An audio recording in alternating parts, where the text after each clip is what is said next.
से बहुत लोग जाते हैं मेडिकल हॉस्पिटल जाते हैं तो बहुत लोग डरते हैं हॉस्पिटल जाने से जी। कि बहुत खर्च आएगा।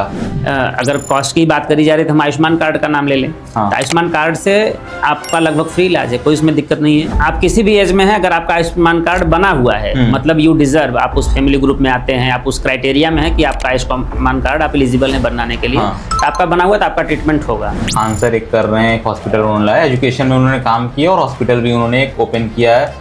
बहुत कम में निःशुल्क या 5 रुपया 10 रुपया में वहाँ टोकन कटता है और वो लोग ट्रीटमेंट दे रहे हैं। हम ह्यूमन हैं, ह्यूमन के लिए तो काम करना है। Right. खान सर उस योग्य हैं कि ऐसा कर पा रहे हैं तो बहुत Right. अप्रिसिएशन की बात है। जितना हम लोग कर पा रहे हैं उतना करेंगे, जितनी गवर्नमेंट सपोर्ट कर रही है। अभी किसी को अगर MBBS करना है मेडिकल में जी तो बहुत डिफिकल्ट हो जा रहा है। आपको पता होगा कोटा में और बड़ी बड़ी कोचिंग्स में 1.5 लाख 2 लाख रुपया लोग फीस दे रहे हैं बच्चे। बहुत सारा एक एंजाइटी हो रहा है, डिप्रेशन भी हो जा रहा है। अभी कोटा में एक बच्चे ने सुसाइड कर लिया था। आज हमारे साथ जो पॉडकास्ट में हमारे गेस्ट हैं वो वाराणसी के बहुत मशहूर डॉक्टर हैं, doctor Shivji Prajapati. First of all sir, thank you for doing this. Thank you. Sir, एक बहुत क्वेश्चन था नॉर्मली जो बहुत पूछा गया था हमारे पास कि नी सर्जरी, नी रिप्लेसमेंट को लेकर, कि बहुत सारे जो पेशेंट थे वो पूछ रहे थे कि ये जरूरी है कि नहीं है नी रिप्लेसमेंट की, सर्जरी करानी चाहिए कि नहीं करानी चाहिए। So as you are one of the famous orthologist in Varanasi, आप बताओगे कि ये सही है कि नहीं है, तो उसके बारे में आप क्या सोचते हो? देखिए, सारे जो नी पेन है, पहले तो हमको समझना पड़ेगा कि नी रिप्लेसमेंट कब करना है। जरूरी तो है लेकिन हमको जानना पड़ेगा कि कब करना है। तो नी रिप्लेसमेंट जब हमारा घुटना आर्थराइटिस, जो ओल्ड एज में आर्थराइटिस होता है, यंग एज में तो बिल्कुल नहीं करना है। ओल्ड एज में लगभग एवरेज देखा जाए तो 55 के आसपास की जो महिलाएं हैं और 55-60 के आसपास जो मेल हैं उनमें आर्थराइटिस होता है। That is age related changes. घुटना धीरे धीरे, जो उसमें हमारा कार्टिलेज रहता है, जो लिक्विड रहता है साइनोवियल फ्लूइड, वो धीरे धीरे डिजनरेट कर जाता है। एक समय आता है जब ग्रेड 3 और 4 तक पहुंच जाए, या 4 के भी ऊपर तो ग्रेड नहीं है, बट डिफॉर्मिटी बहुत ज़्यादा हो जाती है, तो डेफिनेटली सर्जरी करनी पड़ती है। लेकिन इसके जो अर्ली स्टेज हैं, स्टेज 1 हो गया, स्टेज 2 हो गया, उसको हम डेफिनेटली कंजर्वेटिव ट्रीट कर सकते हैं। कंजर्वेटिव का मतलब है कि आपको फिजियोथेरेपी करना है। मतलब सर उसमें था कि यंग कोई है, मान लो आप 25 ईयर का है, 30 मेरी एज का कोई है, तो मैं 27 ईयर ऑफ एज है कोई, तो आप हमें अगर नी रिप्लेसमेंट कोई ऐसा इशू आता है तो सर्जरी हम करा सकते हैं, नी रिप्लेसमेंट करा सकते हैं कि हमारे लिए नहीं है, पॉसिबल नहीं है? नहीं, आपके बहुत ही लिमिटेड इंडिकेशन है इस एज में, खासकर जब वो आर्थराइटिस में तो नहीं कर सकते। आर्थराइटिस इस एज में होगा नहीं, जो कार्टिलेज डैमेज होता है। ऐसे केस में कभी कभी यंग एज में जो हमने किया है, मैक्सिमम जो मोस्ट कॉमन देखा है कि कभी कभी जो ट्यूमर के केसेस होते हैं, ज्वाइंट के पास हमारा ट्यूमर हो गया, GCT हो गया, या फिर बड़े ट्यूमर ऑस्टियोसार्कोमा, ये सब, तो उसमें क्या करते हैं, हम बोन निकाल देते हैं। जो बोन का कैंसर है उसको रिमूव करते हैं, तो उसको गैप को मेंटेन करने के लिए, वो मोबिलिटी बनी रहे हमारे ज्वाइंट्स की, तब रिप्लेसमेंट करते हैं। तो डेफिनेटली उस एज में भी किया जा सकता है, बट जो मोस्ट कॉमन इंडिकेशन है आर्थराइटिस, ओल्ड एज में ही होता है, तो उसी समय किया जाता है। और अर्ली स्टेज में हम उसको ट्रीटमेंट से, मेडिसिन से, फिजियोथेरेपी से कंट्रोल कर सकते हैं। यंग एज में ट्यूमर हो गया या कोई भी ऐसी बीमारी हो गई जिससे ज्वाइंट हमारा खराब हो गया, या पहले फ्रैक्चर था, कुछ टिबिया फ्रैक्चर या डिस्टल फीमर आर्टिकुलर फ्रैक्चर था, वो डिफॉर्म्ड होकर जुड़ गया है, अच्छा सर्जरी नहीं हुआ था, तो डिफॉर्मिटी है तो कर सकते हैं, डेफिनेटली यंग एज में भी कर सकते हैं, but try to avoid. Okay, ठीक है। आपने जो बताया वो एक्चुअली बहुत सारे लोगों के लिए काम भी आ सकता है। सर, एक्चुअली एक और चीज़ था कि बहुत जो मेडिकल जो फैसिलिटीज़ हैं, जैसे बहुत लोग जाते हैं मेडिकल हॉस्पिटल जाते हैं तो बहुत लोग डरते हैं हॉस्पिटल जाने से जी, कि बहुत खर्च आएगा, पैसा बहुत ज़्यादा लगेगा। तो क्या रीज़न है कि इतना ज़्यादा पैसा लगता है हॉस्पिटल्स में, इतने मेडिकल ट्रीटमेंट में, कि क्या रीज़न आपको लगता है? देखिए, हेल्थ सिस्टम डायरेक्ट हमारे ऊपर तो डिपेंड नहीं करता, उसका जो कॉस्टिंग है। हाँ, सबसे इम्पोर्टेंट है कि जो अभी नई नई टेक्नोलॉजी आई है, जो नए नए इंस्ट्रूमेंट्स, नई नई मशीनरीज आई हैं, वो कॉस्टली हैं। राइट। और जो नए नए इम्प्लांट्स हैं, जैसे ऑर्थोपेडिक्स का नी रिप्लेसमेंट का मैं बात करूं, या हिप रिप्लेसमेंट के जो इम्प्लांट्स हैं, या माइक्रो सर्जरी के लिए जो माइक्रोस्कोप हैं, या जो हमारी मशीनें हैं, जो OT का मॉडुलर मेंटेन करना है, मॉडुलर OT जो हम लोग बनाते हैं, तो उसमें जो अच्छी क्वालिटी का इम्प्लांट्स, अच्छी क्वालिटी का सामान, अच्छे क्वालिटी का हमारा जो OT थिएटर होना चाहिए, उसकी थोड़ी कॉस्टिंग होती है, थोड़ा प्रीमियमनेस करना रहता है ताकि अच्छा आउटकम आए, रिजल्ट अच्छा देखना है। अगर आप चाहें, मान लेते हैं एक बात करें कि अगर कॉस्ट की बात करी जा रही है तो हम आयुष्मान कार्ड का नाम ले लें। तो आयुष्मान कार्ड से आपका लगभग फ्री इलाज है, कोई उसमें दिक्कत नहीं है, तो हो जाता आयुष्मान है। कार्ड सच में वैलिड है हॉस्पिटल्स में? हॉस्पिटल्स को लेते हैं सच में? बिल्कुल बिल्कुल, आयुष्मान से मैं एज ए ऑर्थोपेडिशियन काम कर रहा हूँ क्लियर मेडी डीएमएच हॉस्पिटल वाराणसी में, ओके। वहाँ का मैं एचओडी हूँ। तो वहाँ पे हमारा आयुष्मान से टोटल निःशुल्क है सारी चीज़ें, खासकर ऑर्थो में कभी कोई दिक्कत नहीं आती है।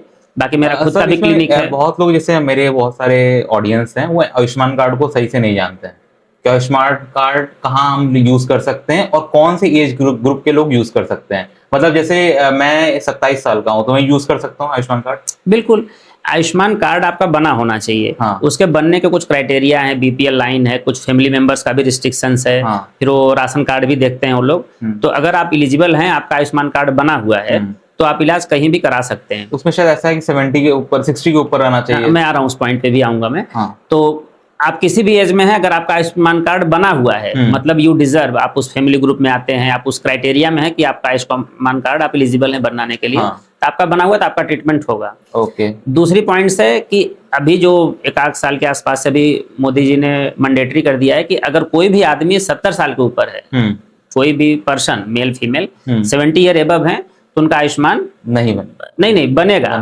आयुष्मान कार्ड बन जाएगा, उसमें आपको कुछ नहीं करना है। वो डिपेंड नहीं करता कि उस फैमिली में कितने मेंबर हैं, आप सरकारी थे, आप गवर्नमेंट एम्प्लॉय थे, या आप प्राइवेट एम्प्लॉय थे, या आप कितने भी अमीर हों, इन शॉर्ट कितने भी गरीब हों, अगर आपकी उम्र 70 साल के ऊपर है, इवन वो फैसिलिटीज हमको हॉस्पिटल में भी मिल गई है। अगर आपकी ये 70 साल के एबव है, तो आप हॉस्पिटल में आएंगे, हम ही आपका आयुष्मान कार्ड बना के आपका treatment free of the cost हो जाएगा। ओके।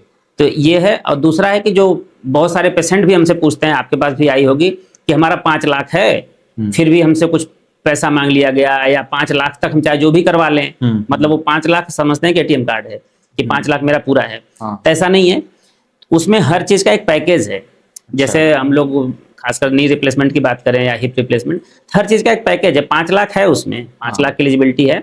बट जैसे नी रिप्लेसमेंट में हमारा 95 के अप्रॉक्स मिलता है, तो 95 ही है। तो पेशेंट से कभी पेशेंट बोलते हैं कि भाई हमारा तो 95,000 ही क्यों लगा, हमारा और ज्यादा लगा, कि अच्छा कर दो, ऐसा कर दो, तो नहीं कर सकते। उसमें each and every surgery decided है कि वही सर्जरी आप कर सकते हैं, और उतना ही पैसा आपको या रिस्पेक्टिव हॉस्पिटल को मिलेगा। मतलब कुछ चीज में कवर है, कुछ आउट ऑफ कवरेज है, कुछ कवरेज हैं, जैसे कुछ कवरेज नहीं भी हैं, मैक्सिमम कवरेज हैं। जैसे ऑर्थो में सबसे इंपॉर्टेंट है, शोल्डर कवर नहीं है। शोल्डर स्कोपी जो हम लोग करते हैं वो कवर नहीं है। ओके। बहुत पेशेंट हमारे आते हैं, पुअर पेशेंट, अभी कल एक आए थे, मल्टीपल डिसलोकेशन है, रिकरेंट शोल्डर डिसलोकेशन हो रहा है, बट आयुष्मान का कोड नहीं है। मतलब वो कवरेज नहीं है, और कॉस्टली सर्जरी है। कम से कम उसको कुछ भी करें तो 1 लाख रुपए उसमें लग जाते हैं, क्योंकि हम सूचरलेस एंकर यूज करते हैं, 6 इम्प्लांट यूज करेंगे, तो कवरेज नहीं है। शोल्डर रिप्लेसमेंट कवरेज नहीं है। तो कुछ कुछ चीजें कवरेज नहीं है, बट मैक्सिमम 95-99% चीजें कवर्ड है उसमें, और सबका अपना एक पैकेज है। ओके, ठीक है। सर एक्चुअली अभी हाल ही में आपने एक देखा होगा, बिहार में खान सर एक कर रहे हैं, एक हॉस्पिटल उन्होंने लाया, एजुकेशन में उन्होंने काम किया, और हॉस्पिटल भी उन्होंने एक ओपन किया है, बहुत कम में, शायद निःशुल्क या 5 रुपया 10 रुपया में वहाँ टोकन कटता है, और वो लोग ट्रीटमेंट दे रहे हैं। उनका भी यही कहना था कि जो मशीन्स आ रही हैं वो इम्पोर्टेड हैं जर्मनी से, और बहुत हैवली इसका कॉस्ट है, और उस पर ऊपर से टैक्स भी लग रहा है गवर्नमेंट का, सब कुछ। तो वो एक दे रहे हैं, तो उस पर आप क्या कहना चाहोगे? मतलब कैसा, क्या इनिशिएटिव है? अच्छा इनिशिएटिव है क्या? बहुत अच्छा इनिशिएटिव है, डेफिनेटली उनका अप्रिसिएशन का पार्ट है वो, कि बहुत एफर्ट डाल रहे हैं, और मोटिवेशनल वीडियो भी उनके आते हैं, टीचिंग के वीडियो भी आते हैं। He is good, doing good, तो अच्छी चीज़ है, करना चाहिए। बट आप योग्य हैं, जैसे मैं भी बहुत सारी ओपीडी फ्री देखता हूँ। मैं नवोदय विद्यालय का रहा हूँ, तो जब मैं पढ़ता था तभी से हमारे अंदर था कि हम आपको न्यूज़ का पेपर भी देंगे। कि मैं जब 10th में था तभी से हमारा लक्ष्य, 10th के बहुत पहले से मेरा लक्ष्य था कि मैं डॉक्टर ही बनूंगा। ओके। फिर 10th में मेरा जो इंटरव्यू आया, मैं डिस्ट्रिक्ट का टॉपर था 10th में, 12th में जौनपुर डिस्ट्रिक्ट का। ओके। कितना परसेंट था 10th में आपका? मेरा सर उस समय 91 था। 91 2006 की बात है। और 12th में कितना था? 91 दोनों में 91? जी। वाओ, 2006 एंड 2008 का मेरा नवोदय का है। तो उसमें न्यूज़ में इंटरव्यू था, तो मैं भी तभी डिसाइड कर लिया था कि मुझे डॉक्टर बनना है। उससे पहले डिसाइडेड था, तो मैंने इंटरव्यू में भी बोला है, और मेरी भी इच्छा है कि गरीबों की निःशुल्क सेवा की जाए, या जितना हम कर सकते हैं उतना किया जाए। हाँ। तो अभी मेरा हॉस्पिटल है शिव ऑर्थो के नाम से, तो वहाँ भी हमारे यहाँ जो भी पेशेंट्स हैं, अगर उनकी एज 50 के ऊपर है तो हमारे यहाँ निःशुल्क है उनका इलाज। एटलीस्ट ओपीडी फीस नहीं है, और लैब में भी 50% डिस्काउंट में देता हूँ, मेडिसिन में 20%, जिनकी एज 50 एबव है। ओके। तो for the sake of immunity, ये मेरा खुद का क्लिनिक है अपने हॉस्पिटल में। बाकी मैं क्लियर मेडी में जहाँ काम करता हूँ, जो मेरा ऑफिस वर्क है यहाँ पे, हाँ। क्लियर मेडी DMH हॉस्पिटल वाराणसी में, वहाँ पे भी जो उनकी स्लोगन लाइन है कि एवरीवन एवरीवेयर इक्वली हाँ। क्लियर मेडी हेल्थ केयर, तो उसका मतलब ये है कि सबको इलाज मिलना ही चाहिए, ठीक है। और सब, कोई अमीर नहीं कोई गरीब नहीं, सबको इक्वल ट्रीटमेंट हो और बेस्ट ट्रीटमेंट हो। हाँ। खासकर हमारी पुअर पेशेंट जो है वही कॉम्प्रोमाइज होती है ट्रीटमेंट से, एग्जैक्टली। तो उनके लिए भी वहाँ पे 100% मैं बता रहा हूँ कि पूरी फैसिलिटीज दी जाती हैं कम से कम रेट में। और हम खासकर जो ऑर्थो का मैं ही इंचार्ज हूँ, तो जो भी होता है बेस्ट हम लोग करते हैं। आयुष्मान में सारी सुविधाएं हैं, हम फ्री ही करते हैं, आयुष्मान से हम लोग पैसा भी नहीं लेते। ओके। तो खान सर का बहुत अच्छा कर रहे हो, तो उसी पे मैं भी बोलना चाहूँ, जैसे हम भी कर सकते हैं, आप भी कर सकते हैं, जो आप मतलब कर आप भी अपने लेवल पे आप कर रहे हो, अपने बिल्कुल। हॉस्पिटल में 50% डिस्काउंट देना, और जो 50 के ऊपर है उनको आप डिस्काउंट देते हो। जी जी, तो वो करना है, आप भी कुछ करते ही होंगे, क्योंकि हम ह्यूमन हैं, ह्यूमन के लिए तो काम करना है। Right. खान सर उस योग्य हैं कि ऐसा कर पा रहे हैं, तो बहुत Right. अप्रिसिएशन की बात है। जितना हम लोग कर पा रहे हैं उतना करेंगे, जितनी गवर्नमेंट सपोर्ट कर रही है कर रही है, तो जो जितना करे वो अच्छी बात हो, तो करना ही है। लेकिन इसमें कभी कभी लोग मिसगाइड हो जाते हैं कि ये चीज फ्री में हो रही है तो चलो उसको जबरदस्ती करा लो, या जिसकी जरूरत नहीं उसको भी करा लो। तो ऐसा नहीं करना है, जहाँ जिस चीज का आपको जरूरत हो, जो बेस्ट ट्रीटमेंट हो वही कराना चाहिए। ठीक है, ठीक है सर, आपने जो बताया वो सही चीज़ है। अब सर मैं आता हूँ उस पर कि एक बहुत प्रॉब्लम था, एक हमारे सोसाइटी में हो रहा है कि आपको पता है कि पहले तो था, लेकिन अभी किसी को अगर MBBS करना है मेडिकल में जी, तो बहुत डिफिकल्ट हो जा रहा है। जैसे मैं कोई बात करूं, कोई 10th का बच्चा, 11-12 का, आप नीट का फाउंडेशन लोग कर रहे हैं बड़ी बड़ी जी। कोचिंग्स में। आपको पता होगा कोटा में और बड़ी बड़ी कोचिंग्स में 1.5 लाख 2 लाख रुपया लोग फीस दे रहे हैं बच्चे। बिल्कुल। और उसके बाद बहुत सारा एक एंजाइटी हो रहा है, डिप्रेशन भी हो जा रहा है। अभी कोटा में एक बच्चे ने सुसाइड कर लिया था। तो सब कुछ ये हो रहा है, तो मैं ये पूछना चाह रहा हूँ कि वो क्या करें, मतलब कौन से एग्जाम्स दें, और अगर एग्जाम नहीं निकल पा रहा है मेडिकल का, नीट का, तो उसके लिए वो क्या करें? देखिए, सबसे इंपॉर्टेंट है कि आपको खुश रहना है। सबसे इंपॉर्टेंट चीज है हैप्पीनेस मैटर्स। अगर आप खुश हैं, आप अपने लक्ष्य के लिए काम करेंगे तो डेफिनेटली आपको सक्सेस मिलेगा। अब रही बात, आपने बहुत सारे सवाल पूछे, तो उसमें से एक एक पॉइंट पे मैं आता हूँ। जो पहला है कि 10th के बच्चे हैं अब 11th में जा रहे हैं, तो उनको क्या करना है। तो पहले तो हमें लगता है कि सबसे इंपॉर्टेंट है फैमिली। अब हालांकि फैमिली भी जो हमारी सबसे कंप्रोमाइज है middle class and lower middle class. High class वालों को सबको पता है क्या कराना है, अपने बेटे को कैसे कराना है, दे नो एवरीथिंग, पैसा बहुत है, वो लोग कुछ ना कुछ करा देंगे। मिडिल क्लास, क्योंकि मैं भी मिडिल क्लास का ही हूँ, लोअर मिडिल बोल सकते हैं आप हमको, तो जो मिडिल क्लास है और लोअर मिडिल क्लास है उनको पता ही नहीं कि हमको करना क्या है, कैसे करना है, क्या करना है। तो उसके लिए सबसे जरूरी उन्हीं के लिए मैं बताना चाहूंगा कि जो आप 10th पास किए, अगर आपका कुछ लक्ष्य डिसाइड है कि मुझे डॉक्टर बनना है, इंजीनियर बनना है, एयरफोर्स में जाना है, पायलट बनना है, आर्मी में जाना है, तो उनका लक्ष्य अगर डिसाइड है तो आप उस पर काम करेंगे, सक्सेस मिलेगा। बहुत सारे जो स्टूडेंट हैं 11-12 के, जो अभी प्रिपरेशन कर रहे हैं, फाउंडेशन कोर्स कर रहे हैं नीट के लिए, तो बहुत ज़्यादा वो एक एग्जाइटी हो जा रहा है उन्हें कि कैसे एग्ज़ाम निकालें, क्योंकि आपको पता होगा कि बहुत लिमिटेड सीट है नीट में। तो जिनका एग्ज़ाम नहीं निकल रहा है, या वो जो बहुत एंग्जाइटी डिप्रेशन में चले जा रहे हैं, उसके लिए आप क्या, क्योंकि आपने वो एग्ज़ाम दिया है और एग्ज़ाम देने के बाद आपने एग्ज़ाम निकाला भी है, तो जिनका एग्ज़ाम नहीं निकल रहा है या एग्ज़ाम कैसे निकालें, उस पर आपको क्या कहना है? देखिए, अगर आपको डॉक्टर बनना है तो नीट तो देना पड़ेगा। तो नीट, पहली बात तो बेसिक है कि आपको ये ध्यान रखना पड़ेगा कि हैप्पीनेस मैटर्स ना। सबसे इंपॉर्टेंट है कि आपको खुश रहना है और जीवन में कुछ ना कुछ अच्छा कर लेना है, और कुछ ना कुछ आप कर लेंगे। अगर इस माइंड सेट से आप काम करेंगे तो जरूरी नहीं कि आप नीट नहीं हो पाया तो आप डॉक्टर नहीं बन पाए तो आपकी नैया डूब गई, आप बर्बाद हो गए, लूट गए। Nothing to worry.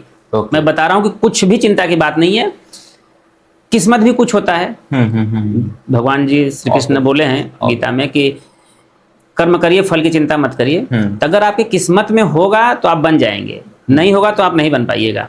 लेकिन अब ऐसा भी नहीं कि आप किस्मत के भरोसे ही बैठ जाइए, क्योंकि एक लाइन मैंने पढ़ी है कि किस्मत तो उनकी भी होती है जिनके हाथ नहीं होते।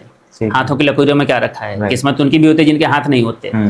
तो किस्मत के भरोसे आपको बैठना नहीं है, लेकिन उसको कहीं ना कहीं मन में रखना है कि भाई होगा तो हो जाएगा। आप अगर डेडिकेटेड तरीके से काम करेंगे, आपकी किस्मत में होगा तो हो जाएगा। अगर नहीं होगा तो आप कितनी भी ताकत लगा दीजिए वो नहीं होगा। तो जो बच्चे हैं, बहुत हमारे पास भी फोन आते हैं जूनियर्स के, भैया क्या करें सर, क्या करें, 10th में नंबर कम आ गया है, सिलेक्शन नहीं हुआ, इस अटेम्प्ट में नहीं हुआ, इस अटेम्प्ट में नहीं हुआ, 2 साल हो गए, 3 साल हो गए।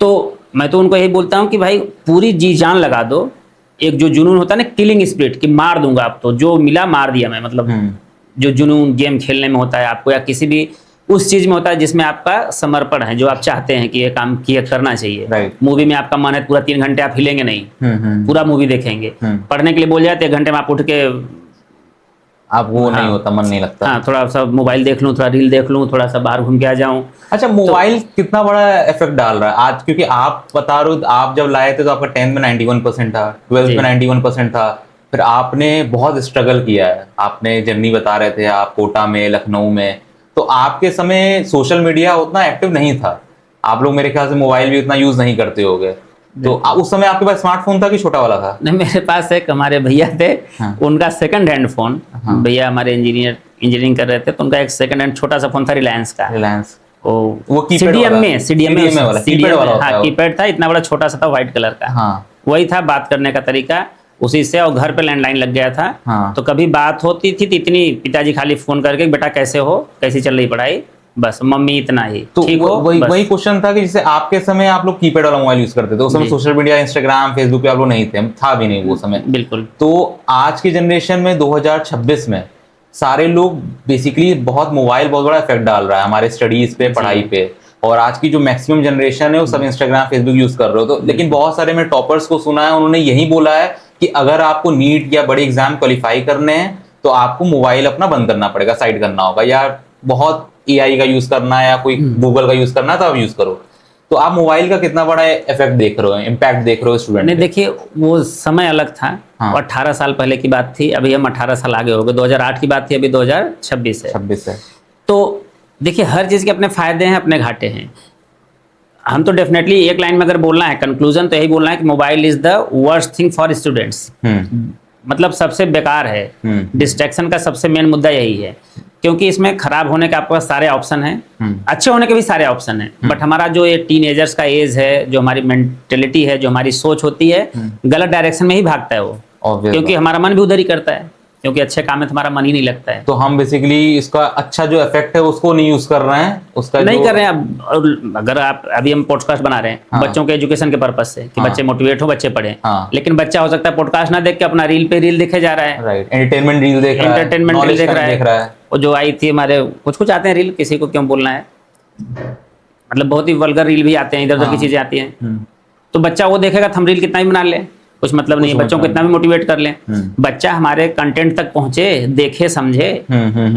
तो अगर मोबाइल का अच्छे तरीके से यूज किया जाए तब सब कुछ है। हम लोगों को कुछ भी जानना था, डायरेक्ट मास्टर ही अपने पास सोर्स था, टीचर से पूछ सकते थे या दोस्त से, वो भी फिजिकली जाके कि भाई ये सवाल बता दे। अभी आपके पास फोन है, फोन घुमाइए, अरे इस पेज का ये देखे सवाल बता यार कैसे करना है, या टीचर को फोन कर लो, यूट्यूब में देख लो, मोबाइल में देख लो, बुक्स भी सारी चीज है मोबाइल में, सारी बुक्स आप देख सकते हैं मोबाइल में। किसी जैसे फिजिक्स की अच्छी बुक्स हो गई, शर्मा सर की हो गई, या जो भी मैथमेटिक्स की हो गई, बायोलॉजी की हो गई, आप सारा बुक्स मोबाइल में अवेलेबल, आप उसमें देख लीजिए, उसमें पढ़ लीजिए, समझ लीजिए, प्रॉब्लम सॉल्व कर लीजिए। पिछले साल के सारे पेपर मोबाइल में आपको मिल जाएंगे। हम लोगों के समय कुछ नहीं था, राइट, जो मिलता था कोचिंग इंस्टीट्यूट से मिलता था, बस वही पढ़ते थे। ठीक है, तो अभी आपके पास सारी सुविधाएं हैं मोबाइल में, अगर उसको आप पॉजिटिव तरीके से यूज करेंगे तो that is the best. But हम करते नहीं है, हम पढ़ रहे हैं, मोबाइल बज गया घंटी, फिर किसी का मैसेज आ गया, फोन आ गया, बस उसी में लग गए। मोबाइल से डिस्ट्रैक्शन ज्यादा है। बट अगर बच्चा फोकस्ड है, या हम ही फोकस्ड हैं, आप फोकस्ड हैं अपने लक्ष्य के लिए, हम बता रहे हैं ना कि अगर आप लक्ष्य के लिए फोकस्ड हैं तो दुनिया की कोई शक्ति आपको रोक नहीं सकती, दुनिया की। हाँ, अगर आप फोकस्ड हैं, अगर आप टारगेट फिक्स कर लिया बस। अभी तक तो बच्चों के टारगेट ही नहीं फिक्स हो रहे ना आजकल, कि हमको क्या करना है, कैसे करना, वही फिक्स नहीं हो पा रहे। अगर आपने अपना लक्ष्य बना लिया कि हमको करना है और उस पर आपने पूरी ताकत लगा दी, तो होना निश्चित है, कोई रोक नहीं सकता उसको। हमारे पिताजी बोलते थे, हमने भी महसूस किया है। अभी जाकिर खान, अभी आपने जाकिर खान का देखा होगा, उन्होंने भी बोला कि करोगे तो हो जाएगा, मैंने करके देख लिया। बहुत वायरल हुआ था उनका जो शो था, फिक्स हो गया था पूरा शो था इनका। तो he is ground to earth man, he know everything. वो भी ग्राउंड से गए हैं, मैं भी उनको फॉलो करता हूँ, जाकिर खान को। तो जाकिर खान जब बोल सकता है कि मैंने करके देख लिया, करो हो जाएगा, यही लाइन थी। हम भी वही बोल रहे हैं कि करोगे तो होगा, और होने से कोई रोक नहीं सकता। बट वो कर्मठता होनी चाहिए, वो डेडिकेशन और समर्पण, ये तीनों चीजें आपकी मिल गई तो कोई रोक नहीं सकता। दुनिया की कोई शक्ति आपको सफल होने से नहीं रोक सकती। अब रही बात, आप बोले कि अगर नीट नहीं हुआ तो क्या करें, चलिए, तो नहीं हुआ, लेकिन आपकी डॉक्टर बनने की इच्छा है, या ह्यूमैनिटी की, मानवता की सेवा करने की इच्छा है, तो आपके बहुत सारे ऑप्शन है आपके पास। मतलब कि जो एमबीबीएस नहीं कर पाया है उसका एक दूसरा करियर ऑप्शन क्या है, अल्टरनेटिव क्या है? देखिए, पहले तो आपका अगर लक्ष्य है तो आप पूरा कोशिश करिए उसको करने का पूरा कोशिश करिए। हाँ। अगर वो नहीं हो पाया किसी भी कारणवश, जो भी है, किस्मत की बात हो गई, कर्म की बात हो गई, तो आपके पास बहुत सारे ऑप्शन है। अगर आप मेडिकल फील्ड में ही काम करना चाहते हैं, हेल्थ सेक्टर में ही रहना चाहते हैं, तो आपके पास नर्सिंग के सबसे अच्छे अच्छे कोर्सेज हैं। गवर्नमेंट नर्सिंग आप कर लीजिए, एम्स वगैरह में गवर्नमेंट जॉब लग जाएगी, बहुत अच्छे इंस्टीट्यूट्स हैं। तो नर्सिंग आप कर सकते हैं, बी फार्मा वगैरह कर सकते हैं, फार्मेसी का, और ओटी टेक्नीशियन के कोर्स हैं। तो ये सब भी फील्ड मेडिसिन में, मेडिकल में है, अल्टरनेटिव है। हाँ, आप डॉक्टर के टच में रहेंगे, आप उसके माध्यम से भी आप डॉक्टर बनना आपका मकसद था, तो डॉक्टर बन के आपके मानवता की सेवा ही मेन मानी जाती है। हाँ।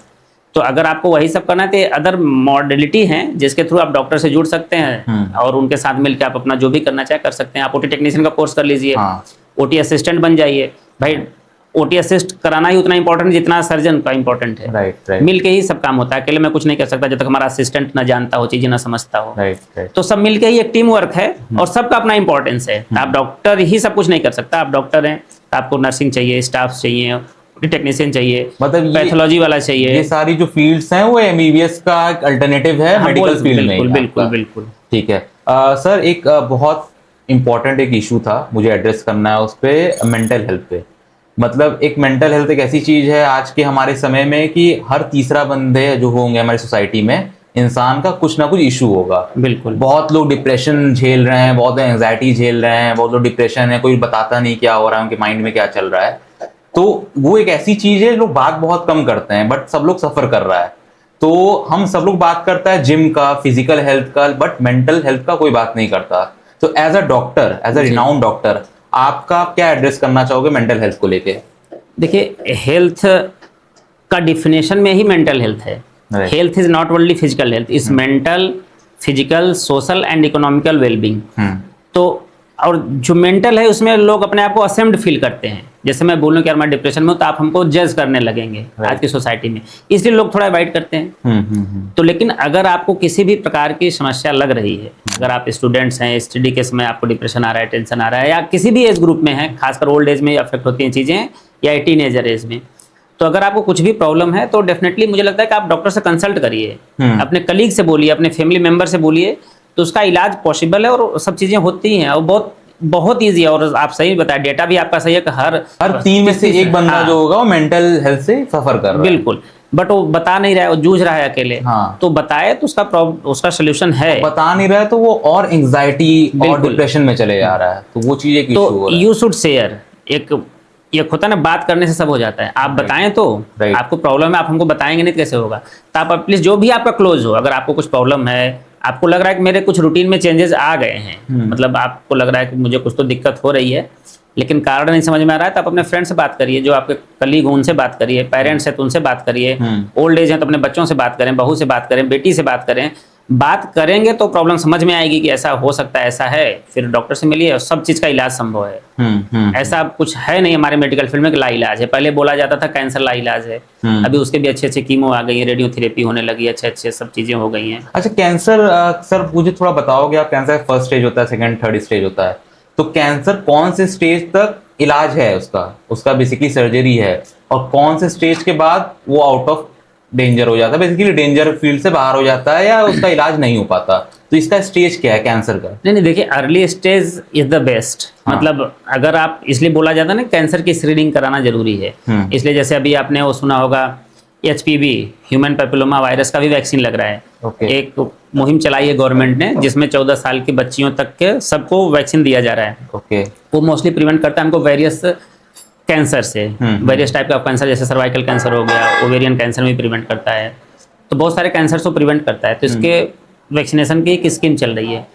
तो प्रिवेंशन पहले अपने को करना है कैंसर से। दूसरा है स्क्रीनिंग।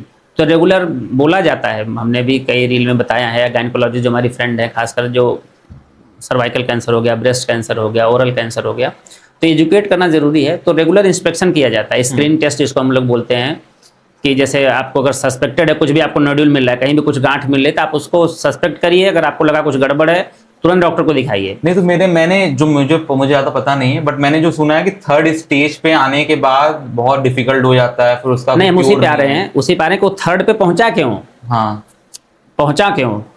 थर्ड पे पहुंचने से डायरेक्ट थर्ड तो लॉन्च नहीं हो जाएगा। Right. आप इतने बड़े हो गए 27 साल के, तो आप भाई छोटे से हुए होंगे ना। हाँ, मतलब वो बेसिकली कोई फर्स्ट स्टेज पे ही कोई बिल्कुल। देखा नहीं, इसको क्योर नहीं किया है। एग्जैक्टली, तो अगर वो था भी तो इग्नोर्ड हो गया। ओके। दो तीन चीजें हमारे सोसाइटी में, एक तो इग्नोर जो आपने बताया, वो मेंटल स्ट्रेस में भी इग्नोर होती हैं चीजें, हाँ और दूसरा है कि जान के भी यार ठीक है थोड़ा सा गांठ तो है, हाँ हाँ। यहाँ पे गांठ है, मुंह में गांठ है, छाती में गांठ है, हम्म। तो इग्नोर कर देते हैं। तो हमें इग्नोर नहीं करना है, ये बताने का, अगर उसी Ignorance स्टेज पे, सबसे बड़ा। हाँ उसी स्टेज पे अगर हमको पता चल जाता, उसकी बायोप्सी हो जाती, उसका जांच हो जाता, उसका इलाज हो जाता, तो फैलता ही नहीं, सेकंड आता ही नहीं। हमने फर्स्ट पे रोक दिया ना। मतलब फर्स्ट पे पूरा क्योर है पूरा। हाँ हाँ, ऑलमोस्ट फर्स्ट पे क्योर कर Almost लेते हैं। cure होता है। हाँ, और फिर इसका सेकंड कहाँ, में ये सबसे बेस्ट इलाज कहाँ होता है इसका इंडिया में? नहीं, अलग अलग इंस्टीट्यूट है। जैसे हमारा टाटा गवर्नमेंट की बात करिए, टाटा। टाटा मुंबई का टाटा भी बना, वाराणसी में भी टाटा है बहुत। अभी तो बहुत कैंसर इंस्टीट्यूट अलग और अलग दिल्ली बन में गए हैं। एम्स, वहाँ पे भी है, वहाँ भी है। बीएचयू में भी है कुछ चीजें। तो अच्छा, आप एक और चीज था कि मतलब तो कंट्रोवर्शियल हो जाएगा, बीएचयू बेटर है कि एम्स बेटर है? आप क्योंकि आप वाराणसी से बिलोंग करते हो, दिल्ली में आपने जॉब किया है एम्स में, तो ये थोड़ा सा कंट्रोवर्शियल होगा, बट कौन सा बेटर है, बीएचयू बेटर है कि एम्स बेटर है? देखिए, दोनों सेंट्रल इंस्टीट्यूट है, हाँ। सबकी अपनी फैसिलिटीज हैं, दोनों अपनी जगह पे बहुत अच्छा कर रहे हैं। दिल्ली में और भी ऑप्शन है हमारे पास, जैसे उसके जस्ट बगल में सफदरजंग है, एम्स के बगल में गंगाराम है, हाँ। प्राइवेट में, और सफदरजंग बिल्कुल सामने है एम्स हाँ। के। तो वर्कलोड भी वहाँ पे ज़्यादा है, फैसिलिटीज़ भी अच्छी हैं, तो दोनों चीज़ें वहाँ पे भी हैं। बीएचयू में क्या है कि बहुत अच्छे इंस्टीट्यूट इधर है नहीं, हाँ खाली बीएचयू अकेला है, अकेला। तो थोड़ा ओवर बर्डन हम बोल सकते हैं। हालांकि एम्स भी ओवर बर्डन है, सरकारी ऑलमोस्ट सारे हॉस्पिटल ओवर बर्डन है, बट दोनों फैसिलिटीज वाइज सारी सुविधाएं सब जगह हैं, कोई ऐसा नहीं है, मतलब दोनों बराबर ही हैं लगभग। बराबर ही सेंट्रल गवर्नमेंट से। डॉक्टर्स कैसे हैं दोनों? डॉक्टर्स बिल्कुल बिल्कुल, क्योंकि सेलेक्टिंग बॉडी सेम होती है हमारी। हाँ। जैसे जो बीएचयू के भी जो भी डॉक्टर प्रोफेसर बनेंगे, असिस्टेंट प्रोफेसर बनेंगे, जो भी सेलेक्ट होते हैं, उनको सेलेक्ट करने वाले सेंट्रल गवर्नमेंट के ही आते हैं। जैसे एम्स के ही कोई डॉक्टर आएंगे, आपका इंटरव्यू लेंगे, डीन लेंगे, तो स्क्रीनिंग आपकी सारे लेवल पे सेम है। तो एग्जाम तो आपको हर लेवल पे सेम ही देना है, मतलब वही लोग मिलने हैं। आप अगर एम्स का भी इंटरव्यू देने जा रहे हैं, जैसे मुझे एम्स जाना है, तो एम्स का अगर इंटरव्यू हम दे रहे हैं, तो जो डॉक्टर हमारा वहाँ इंटरव्यू लेंगे, उसी लेवल के डॉक्टर हमारा बीएचयू में भी लेंगे। तो अगर मेरे अंडर कैलिबर है तो हम बीएचयू में भी जा सकते हैं, एम्स में भी जा सकते हैं। तो डॉक्टर दोनों जगह के अच्छे हैं, फैसिलिटीज दोनों जगह की अच्छी है, कोई दिक्कत नहीं है। ठीक है। ओवर बर्डन है गवर्नमेंट इंफ्रास्ट्रक्चर जहाँ भी है, ओवर बर्डन है थोड़ा सा, बहुत पेशेंट है, और तो थोड़ी सी पेशेंट्स की वजह से इशू। एक्चुअली मैं एम्स में, मैं दिल्ली में था, तो मैं रात में जब जा रहा था एम्स से पास आउट कर रहा था, मैंने देखा कि बाहर यूपी बिहार के स्पेशली बहुत भीड़ बाहर वहाँ सोती है। मैं एम्स के बाहर ही मेट्रो है, उसमें लोग रात में सोते हैं, रोड पे सोते हैं, पूरा भीड़ लगा रहता है। तो वो चीज का ओवरबर्डन तो है एम्स में, है। और आपने खुद काम किया है तो आपको ज्यादा पता होगा उसके बारे में। बहुत ज्यादा है। एक और था कि आपने सर दिल्ली में आप रहे हो, 3 साल आप दिल्ली में रहे हो, तो एक है कि AQI को लेकर था आपका, बहुत ज्यादा पॉल्यूशन आपका हो गया है आजकल तो हर सिटीज में, लेकिन दिल्ली का स्पेशली बहुत ज्यादा है, दिल्ली एनसीआर में। तो वो कितना इफेक्ट डालता है हमारे शरीर में एयर पॉल्यूशन? क्योंकि एयर पॉल्यूशन एक ऐसी चीज है, ना हम पॉलिटिक्स में उससे डिबेट करते हैं, ना उसे हम बड़ा मुद्दा समझते हैं। बस दिवाली में लोग एक हफ्ता लोग बात करेंगे, फिर लोग साल भर भूल जाएंगे। तो वो, लेकिन हम लोग इतना बड़ा इसको मुद्दा नहीं बनाते हैं एयर पॉल्यूशन को, लेकिन एक्चुअल में हमारी बॉडी में कितना इम्पैक्ट करता है वो। नहीं, एयर पोल्यूशन तो डेफिनेटली नुकसान तो करता ही है। वो छोटे छोटे माइक्रोन्स में होते हैं मॉलिक्यूल्स, सब जाते हैं फेफड़े में, जमते हैं, नुकसान तो करता ही है। कई लोगों को है जिनको रेगुलर खांसी आने लग रही है, मास्क यूज करना है, तो अगर उससे आपको प्रोटेक्ट करना है तो मास्क वगैरह लगा के रखना है। पोल्यूशन तो है ही, इवन देखा जाए तो अभी टेम्परेचर, कल का न्यूज़ में देख रहा था कि वाराणसी का टेम्परेचर इंडिया में सबसे ज़्यादा हो गया, मतलब 7th नंबर पे आ गया सर। तो पोल्यूशन तो बढ़ ही रहा है, गर्मी बढ़ रही है, सारी चीज़ें बढ़ रही हैं, तो इसलिए हमको सबको इस पे मिल के काम करना पड़ेगा। ऐसा नहीं कि हम गवर्नमेंट को ब्लेम करें या एक दूसरे को ब्लेम करें, सबको मिल के काम करना है। और डेफिनेटली एयर पोल्यूशन नुकसान करता है। उससे क्या है, आपके लंग कॉम्प्रोमाइज़ होंगे, आपको एलर्जी के सिम्टम्स होने लगते हैं। अगर आप सेंसिटिव ज़्यादा हैं, सर्दी खांसी आपको बार बार होगा, तो थोड़ा प्रिकॉशन रखना है। और जितना हो सके आप ग्रीनरी, कुछ पौधा लगा सकते हैं पौधा लगाइए, घर में रहिए, बाहर निकले तो मास्क लगाइए, प्रिवेंशन करिए जितना हो सकता है, प्रोटेक्ट करिए अपने आप को। Prevention is better than cure. बिल्कुल बिल्कुल। ठीक है, तो सर लास्ट एक हमारा रैपिड फायर था। मैं आपको 2 ऑप्शन दूंगा, आपको एक चूज करना होगा, जो आप अपनी प्रायोरिटी के हिसाब से चूज करना। पहला है टी कॉफी, इसमें एक जो आपका प्रेफरेंस होगा आप बताना। Tea coffee. T. T. Gym, yoga? Yoga. Yoga prefer करते हो आप, जिम नहीं? देखिए, मेरा जो ये जिम या योगा का या जो भी फिजिकल एक्टिविटी हम लोग कर रहे हैं, एक्सरसाइज, तो इसका जो मेरा जो चॉइस है, मेरा मकसद है हमको देखिए बॉडी बिल्डर नहीं बनना है। हमको जाके कहीं वो बॉडी बिल्डिंग नहीं दिखानी है। Right. हम कर रहे हैं अपने हेल्थ के लिए, ताकि हम फिट रहें। तो मेरा फोकस होना चाहिए कि हम एरोबिक एक्सरसाइज करें, जिसमें हमारा रनिंग आता है, योगा आता है, रेगुलर स्ट्रेचिंग एक्सरसाइजेज आते हैं, थोड़ा जंपिंग जॉगिंग से सब आते हैं, थोड़ा वेट लिफ्टिंग भी, मसल बिल्डिंग के लिए थोड़ा वेट लिफ्टिंग आता है। तो जिम में जाके मोस्टली लोग बॉडी पे फोकस करने लगते हैं कि हमें बॉडी बनाना है, जबकि जो मेरा पर्सनल ओपिनियन है कि हमको बॉडी नहीं बनाना है, मतलब आप फिटनेस हमें के लिए फिट रहना है बस। Right. तो फिट कौन सा ज्यादा रखता है? आपको क्या लगता है कि योगा ज्यादा फिट रखता है या जिम ज्यादा बेटर होता है? तो मुझे लगता है योगा इज बेटर, क्योंकि इसमें एरोबिक वगैरह पे ज्यादा फोकस करते हैं। मतलब आपके जो हेल्थ के लिए ज्यादा बेटर होता है योगा? हाँ, Okay. योगा करिए और थोड़ा आप रनिंग एक्सरसाइजेज जो होते हैं, जैसे योगा में तो योगा हो गया, उसके बाद थोड़ा सा एक्सरसाइज आप कर लीजिए। फील्ड में जाके जिम भी आप जा सकते हैं, लेकिन एरोबिक एक्सरसाइज आपको करनी है। मतलब जिम और Breathing योगा exercise। में आप योगा प्रेफर करते हो? बिल्कुल। राइट। और तीसरा था लास्ट, मनी और फेम। एज अ डॉक्टर आप बताओ। नहीं, देखिए, इसमें से तो मैं दोनों सेलेक्ट नहीं करता। हमें लगता है कि हमें अपना बेस्ट देना है, जो मैं कर सकता हूँ वो हमको बेस्ट करना है। और जो मैं ऐड कर देना, respect, money, fame and respect. हाँ, रिस्पेक्ट आप मान सकते हैं, रिस्पेक्ट। क्योंकि मेरा जो मानना है कि हम जो बेस्ट कर सकते हैं हमको वही करना है, जो नहीं कर सकते वो मत करिए। जैसे इवन मैं अभी बहुत बड़ा सर्जन तो नहीं जो भी हूँ, लेकिन मुझे लगता है कुछ सर्जरी ऐसी होती हैं जो हम नहीं कर सकते हैं। Okay. या कुछ ऐसी ट्रॉमा आ गया, कुछ ऐसे भी केस हैं जो हमें लगता है कि इट्स डिफिकल्ट फॉर मी, अकेले में नहीं कर सकता, तो definitely I will call for help my seniors. Okay. BHU में अच्छे हमारे सीनियर हैं, प्राइवेट में भी हैं, तो हम बुला लेते हैं। सर लोगों को भी लगता था हम बुला लेते हैं। तो आप किसी के साथ अनइथिकल मत करिए, गलत मत करिए। जो आप कर सकते हैं, बेस्ट कर सकते हैं, आप उसको करिए। आपसे नहीं हो पा रहा है, you must call for help. अगर कुछ भी आपको लग रहा है कि हमसे नहीं होगा, नॉट ओनली मेडिकल फील्ड, आपको लग रहा है कि यार घर बनाना है, कैसे बनाना है हमको नहीं पता, आप अपने फादर से पूछ सकते हैं। किसी का हेल्प आप ले लीजिए। ऐसा नहीं कि हम गलत करेंगे लेकिन किसी से पूछेंगे नहीं, तो गलत बात है। ऑलवेज रिस्पेक्ट योर सीनियर, चाहे वो जो भी हो, एकेडमिक में हो, नॉन एकेडमिक में हो।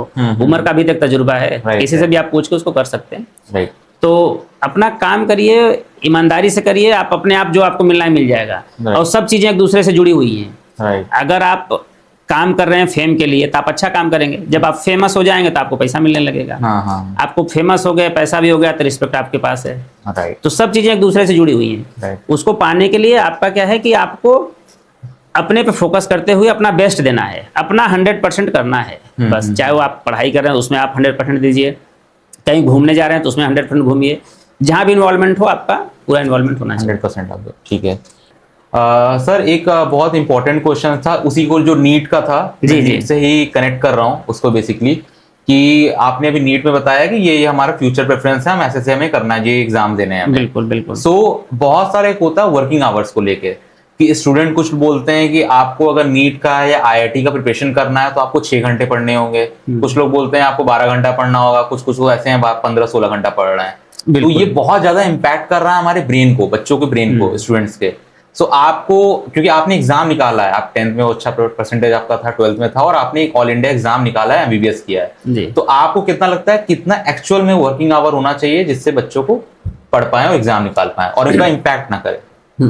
देखिए, पहले तो हमें भी कई लोग पूछते हैं कितना घंटा पढ़ें। हाँ। तो ऐसा कोई घंटा नहीं होता है।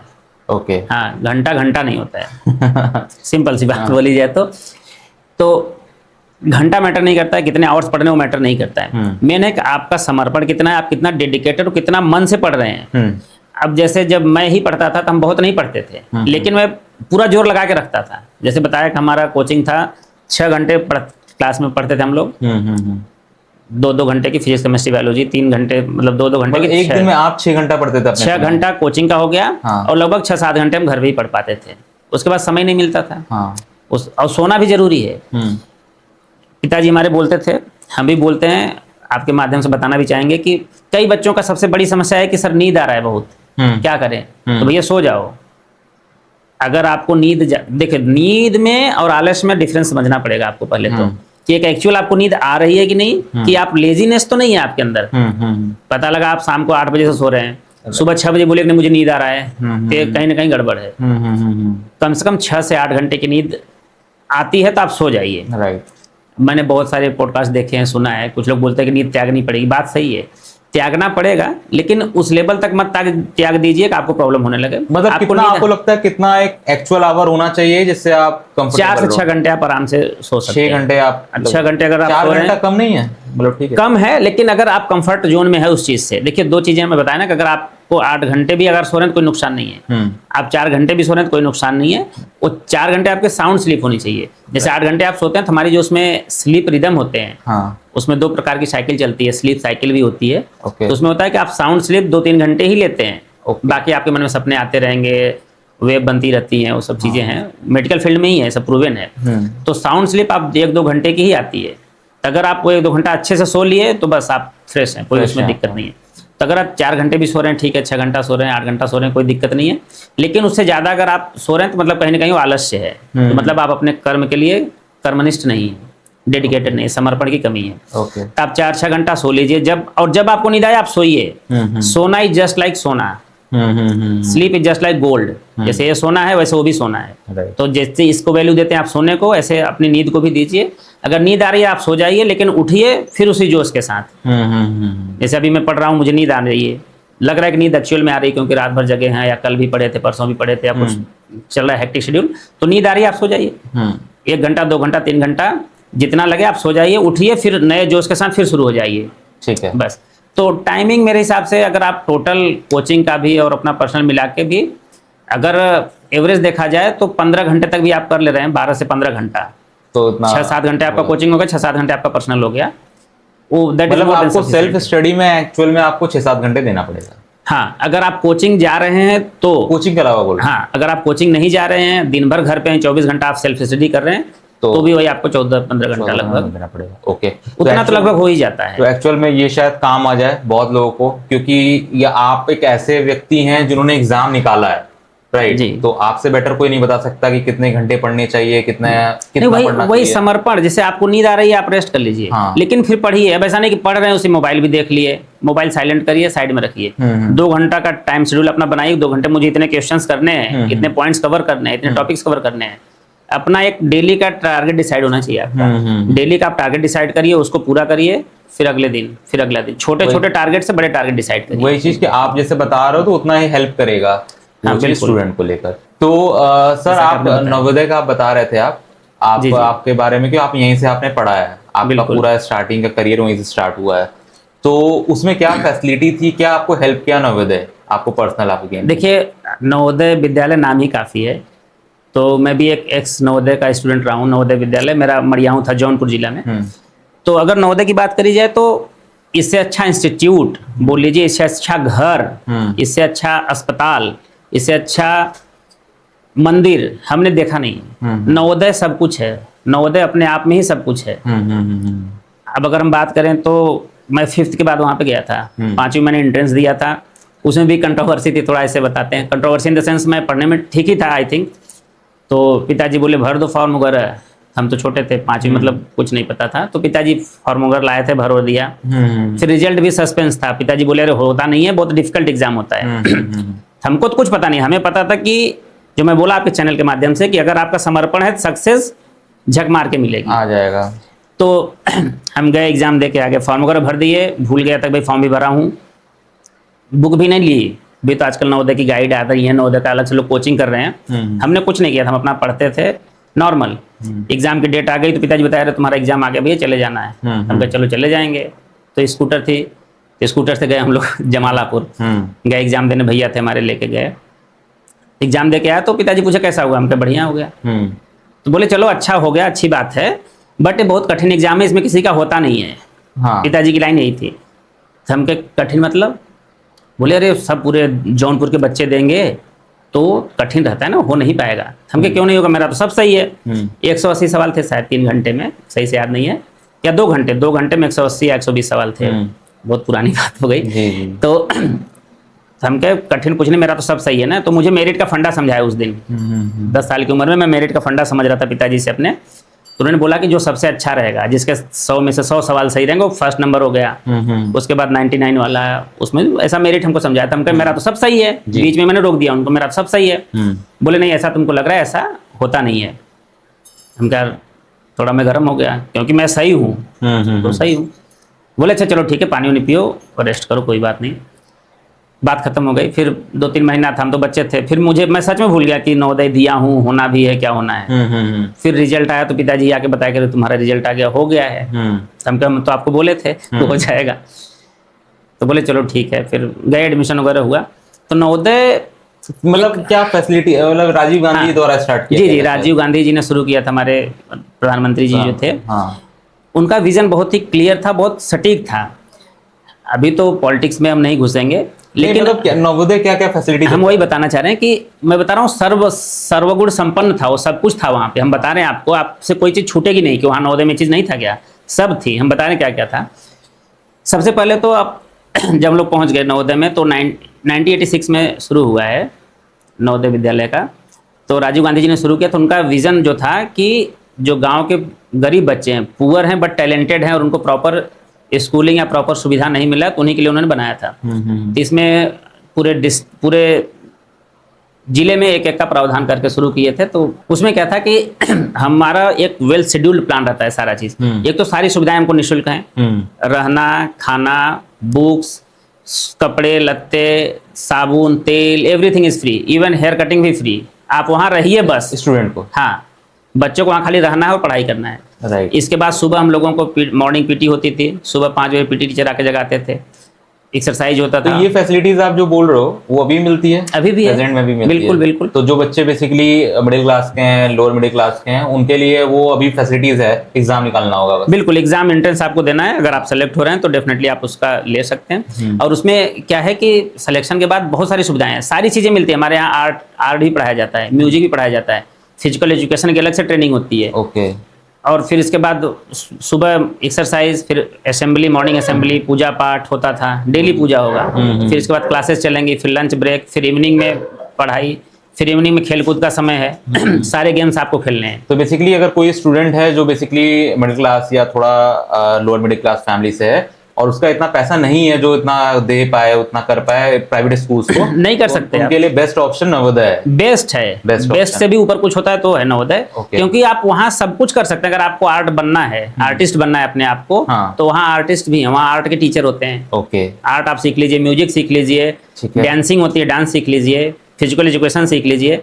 पढ़ाई तो है ही, डॉक्टर इंजीनियर तो आप ऐसे ही बन सकते हैं। राइट। तो सारी सुविधाएं, और सारी सुविधाएं निःशुल्क हैं। और उसके साथ साथ अभी हम लोगों ने क्या शुरू की, जो हम लोग पास हुए हैं, हमने जो फील किया, अभी भी बहुत बच्चे जो टच में नहीं हैं हम लोगों के, या जो पुअर क्लास वाले हैं, मिडिल क्लास वाले, जिनको नहीं पता है, तो अभी हम लोगों ने ग्रुप बनाया है। जैसे नवोदय का ग्रुप हो गया हमारे पास, नवोदय का डॉक्टर्स का ग्रुप, पुलिस का, क्योंकि नवोदय के सारे बच्चे हर जगह पे, बीएचयू में बहुत सारे लोग हैं नवोदय के, बनारस में कम से कम 20-25 लोग हैं हमारे जान पहचान में। राइट। तो सारे ग्रुप के लोग आपको मिल जाएंगे, डॉक्टर, इंजीनियर, वकील, IAS, PCS, टीचर्स, सारे प्रोफेशंस हैं। तो ये बेसिकली एक ग्रुप है जिसमें आप एक दूसरे का, हम लोग कभी भी, अगर मैं एक फोन कर दूंगा आपको, अगर आप नवोदय के हैं, खाली हम इतने बताना, भैया मैं नवोदय से बोल रहा हूँ, बस। आप किस जात के हैं, किस धर्म के हैं, क्या हैं, किस, कुछ मतलब नहीं पूछा जाएगा, डायरेक्ट आपकी हेल्प, बस तुरंत 100%। तभी हम लोगों ने इकोनॉमिकल हेल्प, पैसे वगैरह का जरूरत है तो उसके भी हम लोगों ने शुरू किया ग्रुप बना के। ये बहुत एक अच्छा सर्विस है एक तरह, बिल्कुल बिल्कुल, आप जो कर रहे हो आप लोग। और एक बहुत अच्छा अपना नॉलेज भी दे दिया है कि जितने स्टूडेंट हैं जिनका सोच रहे प्राइवेट सेक्टर में बहुत ज्यादा फीस ले रहे हैं, बहुत नहीं कैपेबल हैं, उनके लिए एक बहुत अच्छा ऑप्शन है नवोदय। बिल्कुल, आपको एग्जाम देना होगा और आप उससे फिर आप कर सकते हो, सारी सर्विस ले सकते हो, सारी सुविधाएं हैं नवोदय में। और बहुत अच्छा है। मैं भी आज जो भी हूँ नवोदय के बल पे ही हूँ, क्योंकि मैं भी गांव का ही था। तो नवोदय में गया तो बेस्ट CBSE स्कूल हमारे आसपास थे ही नहीं, या सीधे जौनपुर सिटी आप लाइव एग्जाम्पल हो नवोदय के, बिल्कुल प्रोडक्ट हो, आप MBBS हो, एक सफल आप डॉक्टर भी हो, तो एक अच्छे एग्जाम्पल हो। तो sir thank you for doing this. आपने बहुत अच्छा टॉपिक बताया, और बेसिकली ये पॉडकास्ट का ही मतलब था कि जो नॉलेज है, जो बहुत, क्योंकि आपने सारा कुछ किया है, आपने 10th में 91% था, 12th में 91% था, फिर आपने ऑल इंडिया एग्जाम निकाला, MBBS किया, फिर PG भी किया, और एम्स में 3 साल जॉब भी किया, और फिर अपना हॉस्पिटल आप कर रहे हो। तो ये आपकी पूरी जर्नी रही है। तो आपने सारा कुछ किया, एग्जाम निकाला है, तो आपसे एक फुल ग्रोन डॉक्टर से जो आप नॉलेज आपने गेन किया वो आपने बताया है। और होप्स हो कि जो स्टूडेंट हैं जो अभी 17 साल, 16 साल या 20 साल, 22 साल के हैं, जो भी तैयारी कर रहे हैं, वो आपसे कुछ नॉलेज लेके उनके हेल्पफुल हो उसके लिए। तो sir thank you for doing this. फिर हम करेंगे आपका सपोर्ट। Thank you.